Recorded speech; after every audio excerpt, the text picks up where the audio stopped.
नमस्कार दोस्तों। आज हम लोग बात करने वाले हैं गवर्नमेंट की एक ऐसी प्लान के बारे में या कहिए ऐसी ब्रह्मास्त्र के बारे में जिससे हमारे देश के तीन सबसे बड़े जो प्रॉब्लम है ना वो सॉल्व होने वाले हैं। अब वो तीन सबसे बड़े प्रॉब्लम्स कौन कौन से हैं?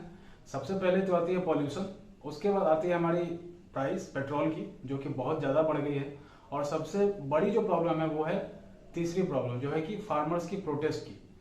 तो गवर्नमेंट ने कुछ ऐसा प्लान किया है जिससे वो तीनों प्रॉब्लम्स एक ही सॉल्यूशन के द्वारा सॉल्व किए जा सकते हैं। तो आज इस वीडियो के अंदर हम लोग इसी बारे में जानने वाले हैं। तो इस वीडियो के साथ पूरी तरह से बने रहिए, हम लोग देखते हैं आगे क्या होता है। अब इस वीडियो का जो बेस है ना दोस्तों, वो होने वाला है एक लिक्विड के ऊपर। अब आप लोग बोलेंगे कि एक लिक्विड के ऊपर पूरे वीडियो का बेस? जी हाँ, उस लिक्विड का नाम है इथेनॉल। अब उस इथेनॉल के बारे में हम लोग थोड़ा सा जान लेते हैं दोस्तों। इथेनॉल जो है, अब उसे आप या तो रिन्यूएबल एनर्जी बोल लीजिए, बायोफ्यूल बोल लीजिए, या फिर अल्कोहल ही बोल लीजिए, क्योंकि वो जो है ना इन तीनों नामों का मिश्रण है। ये जो इथेनॉल है ना दोस्तों, ये गार्बेजेस से बनता है, यानी कि गार्बेज जो होता है हम लोगों का जो कूड़ा कचरा हम लोग फेंक देते हैं उससे बनाया जाता है, या फिर पेड़ पौधे जितने भी हैं जो कट जाते हैं, या फिर जो वेस्टेज है। कुल मिला के बात यह है कि ये जितने भी वेस्टेज है ना उससे मिलकर बनती है। लेकिन दोस्तों ये इथेनॉल और किसी चीज से बन सकती है, और वो चीज क्या है? तो वो है हमारे देश के अंदर जो उपजते हैं अनाज, जो हमारे घर के अंदर पड़े रहते हैं। तो पहले दोस्तों इथेनॉल को ग्रेन से यानी कि अनाज से बनाने की अनुमति गवर्नमेंट के द्वारा नहीं थी, लेकिन अब किसानों को ये परमिट दे दी गई है कि वो ग्रेन से भी इथेनॉल बना सकता है। और किसान कैसे बना सकता है भाई? तो गवर्नमेंट उसे फैक्ट्रीज बना के देगी, या फिर अगर कोई किसान फैक्ट्री बनाना चाहता है इथेनॉल को बनाने के लिए तो गवर्नमेंट उसमें उसकी मदद करेगी। ये जो दोस्तों इथेनॉल है ये हर प्रकार के अनाजों से मिलके बनती है। अब चाहे वो गन्ना हो जाए, अब गन्ना तो खैर अनाज नहीं है, फल में आता है, लेकिन उससे भी बनाई जाती है। यानी कि गन्ना हो गई, वीट हो गई, गेहूं, राइस हो गई, चावल, या फिर दूसरे अन्य जो भी अनाज हैं उससे बनाई जा सकती है। तो दोस्तों सबसे पहला आपके मन के अंदर सवाल ये उठेगा कि आखिर गवर्नमेंट ने इसे परमिशन क्यों दी है? तो दोस्तों गवर्नमेंट 2018 में ही एक ऐसा प्लान ला चुकी है, इसका नाम है बायोफ्यूल पॉलिसी 2018। इस पॉलिसी के अंदर गवर्नमेंट ये चाहती थी कि 2030 तक करीब करीब 20% जो इथेनॉल है ना उसे पेट्रोल के अंदर मिलाया जाए, यानी कि 1 लीटर पेट्रोल में 20% इथेनॉल और बाकी 80% पेट्रोल। अब इससे क्या होगा दोस्तों? सबसे पहले तो इससे ये होगा कि इथेनॉल जो है ना वो एक रिन्यूएबल एनर्जी है, यानी कि बायोफ्यूल है। उससे जो पोल्यूशन है ना वो काफी कम निकलता है। तो एक तो प्रॉब्लम हमारी यहाँ सॉल्व हो गई पोल्यूशन की।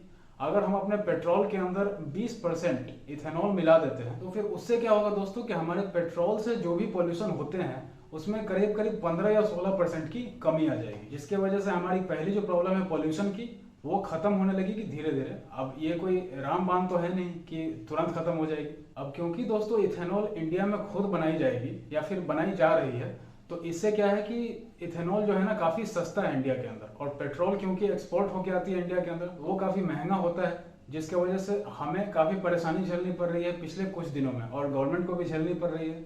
तो इथेनॉल को मिलाने के बाद पेट्रोल जो है ना काफी सस्ता हो जाएगा। अब ऑब्वियस सी बात है, अगर कोई भी रिन्यूएबल एनर्जी किसी पेट्रोल के अंदर मिला दी जाए तो उससे पेट्रोल का दाम कम ही होगा, है ना?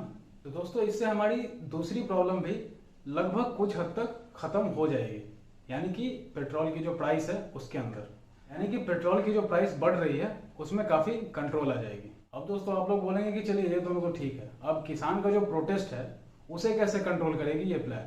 तो अब उसके बारे में हम बात करेंगे। अब क्योंकि दोस्तों सरकार ने किसानों को पहले ही ये परमिशन दे दी है कि वो इथेनॉल अपने अनाजों से ही बना सकती है, तो अब किसान के हाथ में ये है कि वो अपने खेतों में जो भी अनाज उगाते हैं उसे या तो फिर अनाज के रूप में बेच दे या फिर इथेनॉल के रूप में बेच दे, इथेनॉल बना के। अब उसके लिए सरकार फैक्ट्री भी बनाने के लिए पैसे दे रही है, या फिर अगर कोई किसान बना नहीं पा रहा है फैक्ट्री को तो किसी एक गांव में एक फैक्ट्री बनाए और उसी फैक्ट्री में पूरे जो गांव के अनाज है उसे कन्वर्ट कर दिया जाए इथेनॉल। और फिर उससे क्या होगा कि सरकार ने पहले ही ये बोल दिया है कि वो जो इथेनॉल है ना उसे सरकार खुद खरीदेगी और एक अच्छे प्राइस में खरीदेगी। अब जैसे मान लेते हैं किसी किसान के द्वारा खेती की गई गन्ने की, और उसने क्या किया कि किसी फैक्ट्री में जाके उसे इथेनॉल में कन्वर्ट कर लिया। अब सरकार का ये कहना है कि गन्ने से निकली हुई जो इथेनॉल है ना उसे सरकार 62 रुपीज पर लीटर में खरीद लेगी। तो ये दोस्तों एक बड़ी रकम हो जाती है। अब आपको क्या लगता है दोस्तों, कोई भी किसान अगर अपने खेत के अंदर गन्ना उपजाता है तो क्या उसे वो 60 रुपए पर लीटर के भाव से अपने गन्ने के जूस को बेच सकता है? किसी को नहीं बेच सकता है ना। लेकिन वो अपने इथेनॉल को, जो इथेनॉल वो प्रोड्यूस करेगा गन्ने से, उसे सरकार को 60 रुपए या फिर 62 रुपए पर लीटर में बेच सकता है, क्योंकि सरकार उसे भाव दे रही है। और सबसे बड़ी बात कि उसे इसे बेचने के लिए कहीं दूर जाना भी नहीं पड़ेगा। गांव के ही किसी डीलर को सरकार नियुक्त करेगी, उस डीलर के पास जाके किसान को बस उसे दे देना है, जिससे किसान को दो फायदे होंगे। एक तो उसे अपने उपज पे अच्छा दाम मिल जाएगा, और दूसरी चीज कि उसे कहीं बेचने के लिए जाना नहीं पड़ेगा, उसे अपने गाँव के डीलर के पास ही बेच सकता है। तो कोई भी किसान चाहेगा कि मैं ज्यादा से ज्यादा अनाज अपने खेत में उपजाऊं और उसे किसी मंडी में बेचने के बजाय किसी डीलर को बेचूं, क्योंकि उससे दो फायदे हो रहे हैं। एक तो उसे भाव अच्छा मिल रहा है, और ऊपर से कहीं उसे जाने की जरूरत भी नहीं पड़ रही है भीड़ भाड़ इलाके में। अब यहाँ पे क्या हुआ दोस्तों, किसानों की इनकम बढ़ गई। कैसे बढ़ गई? किसान के पास भाव ज्यादा मिल रहा है तो वो उपजाना भी ज्यादा चाहेगा। किसान मेहनत भी ज्यादा कर रहा है, उपजा भी ज्यादा रहा है, भाव भी ज्यादा मिल रहा है, तो उसे इनकम भी ज्यादा हो रही है, यानी कि डबल या ट्रिपल हो जा रही है इनकम। तो इससे क्या होगा कि किसान का जो प्रॉब्लम है ना वो सॉल्व हो जाएगा, और किसान का जो प्रोटेस्ट हो रहा है वो लगभग खत्म हो जाएगा मेरे हिसाब से। वैसे आप लोगों का कॉमन सेंस क्या बोलता है दोस्तों इस चीज पे? अगर आप कोई भी कमेंट करना चाहते हैं ना, तो नीचे कमेंट सेक्शन खाली है, कमेंट कीजिए, क्या दिक्कत है। अब हुआ क्या दोस्तों कि एक इथेनॉल की वजह से हमारे देश के अंदर जो तीन बड़े इश्यूज हैं वो तीनों ही लगभग सॉल्व हो गई। पोल्यूशन, बढ़ती हुई पेट्रोल की प्राइस, और तीसरी जो सबसे बड़ी थी किसान का प्रोटेस्ट, वो तीनों ही लगभग खत्म हो गया केवल एक सॉल्यूशन से। लेकिन दोस्तों यहाँ पे प्रॉब्लम खत्म नहीं होती है। ये तीन प्रॉब्लम तो खत्म हो भी सकती है, वो भी मुमकिन है कि पूरी तरह से खत्म ना हो, लेकिन एक सबसे बड़ी, या फिर कह लीजिए दो सबसे बड़ी जो प्रॉब्लम है वो क्रिएट हो जाएगी देश के अंदर। और वो प्रॉब्लम क्या है? वो है भूखमरी की स्थिति या फिर पानी की कमी, यानी कि वाटर क्राइसिस और फूड क्राइसिस। अब आप लोग बोलेंगे कि ये कैसे पॉसिबल है, तो मैं बताता हूँ आपको कैसे पॉसिबल है। तो दोस्तों इतने सारे इनकम होने के बाद अब किसान सिर्फ यही चाहेगी कि वो अपने लिए खाने के लिए जो अनाज है वो बचा के बाकी जितने भी अनाज हैं उससे इथेनॉल बनाए और सरकार को बेचे, क्योंकि वो उसे केवल अनाज बेचने से ज्यादा इनकम नहीं हो रही है, उसे तो अब इथेनॉल बेच के ज्यादा इनकम हो रही है। अब आपको क्या लगता है कि अगर आप किसानों के जगह होंगे तो क्या करेंगे? आप भी यही करेंगे ना? सब कोई अपना फायदा ही देखता है, आजकल के जमाने में नहीं, हमेशा से ये चला आ रहा है। अब क्योंकि दोस्तों देश के अंदर जितने भी अनाज उपज रहे हैं वो लगभग इथेनॉल को बनाने में खर्च हो जा रहे हैं, तो मार्केट के अंदर ग्रेन्स रहेंगे ही नहीं, यानी कि अनाज रहेंगे ही नहीं। तो जो मिडिल क्लास है, जो कि ना तो खेती करता है और ना ही कोई करोड़पति है कि अनाज चाहे जितना भी महंगा हो वो खरीद के खा सकता है, तो जो मिडिल क्लास है ना दोस्तों उसके लिए एक विपत्ति पड़ जाएगी, यानी कि उसके लिए फूड क्राइसिस हो जाएगी पूरी तरह से। अब आप बोलेंगे कि वाटर क्राइसिस का क्या, वो तो आपने नहीं बताया, तो उसके बारे में भी हम लोग चर्चा करते हैं। अब क्योंकि दोस्तों ज्यादातर जो इथेनॉल है ना वो गन्ने की खेती, यानी कि गन्ने से या फिर चावल से या फिर गेहूं से बनती है। तो अब होगा क्या कि जितने भी किसान हैं वो या तो गन्ने उपजाएंगे या फिर गेहूं उपजाएंगे या फिर चावल उपजाएंगे, और इन तीनों के उपज में दोस्तों पानी की खपत सबसे ज्यादा होती है। तो अब होगा क्या कि जब खेती ज्यादा होगी तो उसमें पानी भी ज्यादा खपत होगी, और पानी जब ज्यादा खपत होगी तो फिर पीने का पानी कम पड़ जाएगा। एक तो ऐसे ही इंडिया के अंदर क्राइसिस चली रहती है पानी की। अब एक ग्लोबल हंगर इंडेक्स का एक रिपोर्ट है दोस्तों जिसमें इंडिया 94th नंबर पे आती है पूरे वर्ल्ड में 107 कंट्रीज के अंदर भूखमरी की स्थिति में, यानी कि इंडिया के अंदर अभी भी 21 करोड़ ऐसे लोग रहते हैं जिन्हें रोज खाना नहीं मिलता है दोस्तों। और इस स्थिति में अगर फूड क्राइसिस हो जाती है या फिर वाटर क्राइसिस हो जाती है तो फिर इंडिया तो एक तरह से बर्बाद ही हो जाएगी। तो आप लोग बोलेंगे कि इंडिया में क्या गवर्नमेंट इंडिया को बर्बाद करने का प्लान बना रही है क्या? तो ऐसा बिल्कुल नहीं है दोस्तों।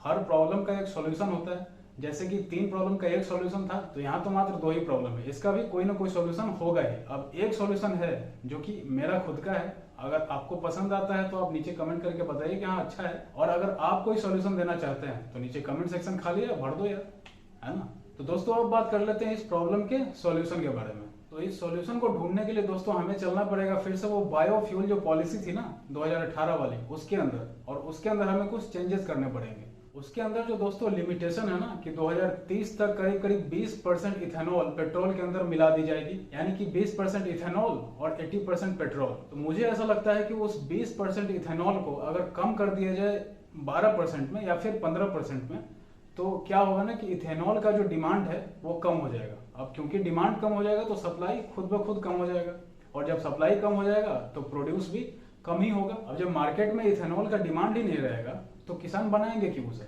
और इथेनॉल की जो फैक्ट्री बनने वाली है उस पर एक लिमिटेशन सेट कर दी जाए कि हर साल आपको इतने ही इथेनॉल बनाने हैं। इससे क्या होगा दोस्तों कि किसान चाह के भी इथेनॉल उससे ज्यादा बना नहीं सकता। अगर उन्होंने इथेनॉल बना भी लिया तो सरकार उसे खरीदेगी ही नहीं, तो फिर वो बना के क्या करेंगे। और जैसे ही दोस्तों इथेनॉल की डिमांड कम होगी, इधर किसान भी प्रोडक्शन कम कर देंगे, और जब प्रोडक्शन कम होगी तो अनाज बचने लगेगा मिडिल क्लास लोगों के लिए, और जब मिडिल क्लास लोगों के लिए अनाज बचे तो फिर फूड क्राइसिस आएगी ही नहीं। अब बात करते हैं वाटर क्राइसिस की। अब क्योंकि उस स्पीड से अनाज को उपजाया नहीं जाएगा तो पानी भी जो है ना हर साल बच जाएगी, जिसकी वजह से वाटर क्राइसिस भी कम होगी। तो मैं आशा करता हूं दोस्तों आपको हर एक पॉइंट बिल्कुल अच्छी तरह से समझ में आ गया होगा। अगर नहीं आया है तो नीचे कमेंट में बताइए क्या नहीं आया है। तो फिर दोस्तों फिर वही पुरानी बात, लाइक शेयर सब्सक्राइब, और अगर अच्छा लगता है तो कमेंट, और अगर किसी प्लेटफॉर्म पे देख रहे हैं तो इसे शेयर करो, कमेंट करो, है ना।